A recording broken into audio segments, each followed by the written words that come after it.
Welcome back to Reasonably Sure. We are now joined by Jeremy Fall. Here's the cool thing. You know, in sort of the history of America, you imagine the farmer growing up on the farm, and the kid learning how to farm from his father, and the sort of the romance of growing up over the shop. Well, Jeremy Fall grew up over the shop. He grew up, didn't you, Jeremy, above your mother's restaurant, right? Yeah, literally above the restaurant. It's an amazing thing. And now you're in the restaurant business, right? Yeah. And there weren't enough people saying to you, Jeremy, whatever you do, don't go into the restaurant business. Oh, I definitely heard that multiple times from my mother while I was living above a restaurant. Right. What's it, because it doesn't happen that often, right? That your family has the business downstairs. It used to be a sort of a hallmark of America, smelling what's coming out of the restaurant upstairs.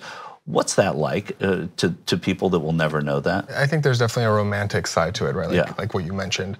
I mean, everyone has this vision of the American dream, right? It's like following your parents' footsteps that worked hard and then taking that and bringing it further. And there is definitely a romantic side. I didn't think I would actually end up in it. Right. I always was passionate about the restaurant business, but I was trying to figure out ways to make money, like what jobs would make me the most money so that I can invest back in restaurants and pursue that passion. I saw it as a hobby because it was so difficult growing up.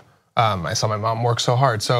Where were you? Where in America? Downtown Los Angeles. Downtown Los Angeles. Yeah, so also remember, this was the time in downtown. It wasn't trendy as today. There weren't any artist lofts and, you know. And for people, I mean, a lot of our audience has never been to Los Angeles. Right, so, I mean, downtown LA is this enormous city spread out, and you can see a lot of it right there. That's all LA. There's one mayor to this entire mural, right? I grew up right there. Yeah, right. So you grew up right there. And downtown is now going through its 40th revitalization. It seems as if this one is working, though. So it's, you know, it's coming up. But at that time, it was a very different place, wasn't it? Oh, yeah. I mean, absolutely. There was a lot of homelessness.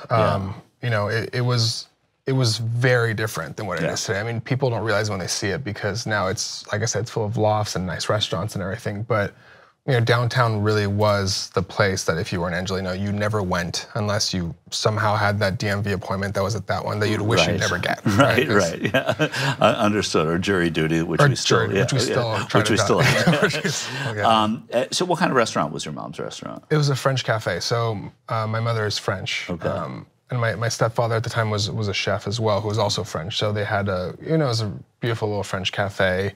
It was almost like a bit of an oasis in the middle of somewhere you'd never expect, with like good French food, good quality products and everything. So, you know, that was kind of the norm for me growing up around that, and I didn't realize like how much of an impact it would have on my life later on. Right. I'm sure not. I'm sure there was a sense at some point where you wanted to get as far away from it at a point, right? Wasn't there, you know, you're above the shop, your mother's there, your stepfather's there, you're a kid, you're an adolescent, you're a teenager, you're high school, I would go to school in the morning, I would walk to the cafe, and I would come back at night, and I'd walk back in. It became part of my life. So I never thought it was necessarily weird or anything. Looking back now at the story, it's definitely unique.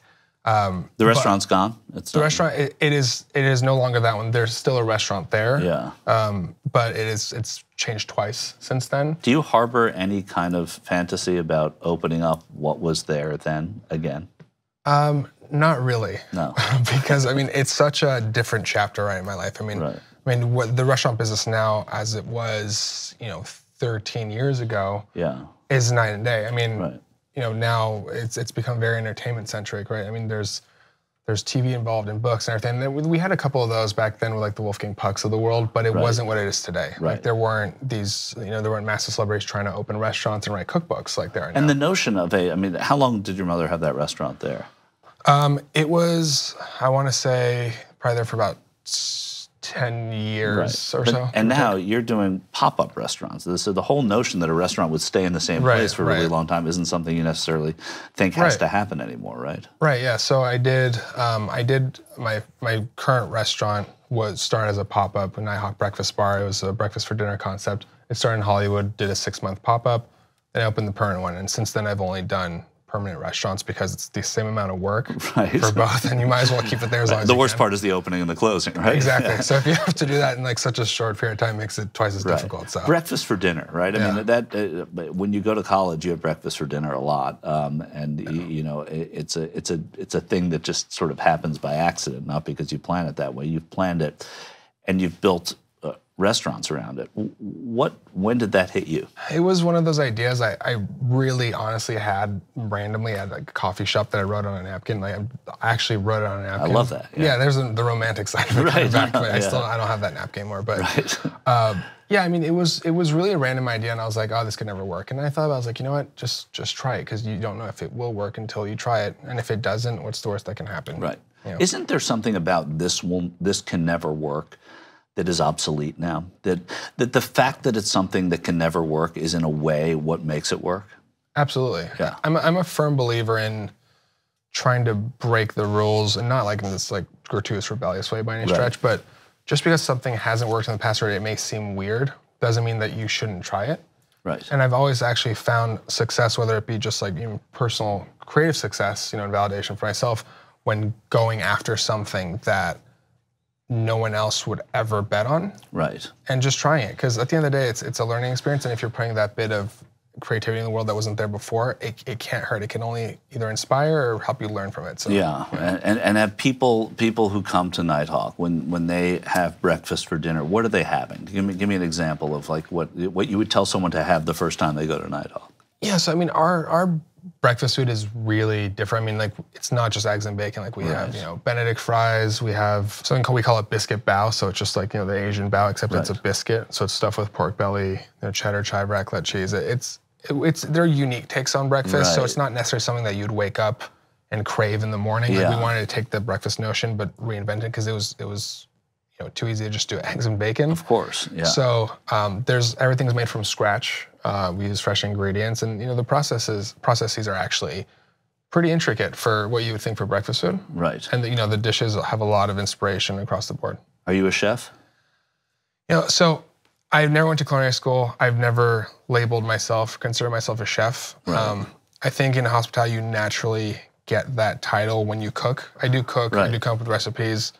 You know, yeah, I guess somewhere along the line, are you a good cook turned into are you a chef, right? The words have become synonymous, and you know, I even see it with like, you know, restaurateur is such a new kind of title that people still don't know how to spell it, to be honest. There's no N. There's no N, exactly. And like a lot of people know that. Right. So it's all become synonymous as one, like, because now you see, you know, actors and you know, musicians have a cooking show, and they're now celebrity chefs, right? So I think chef and cook have become synonymous.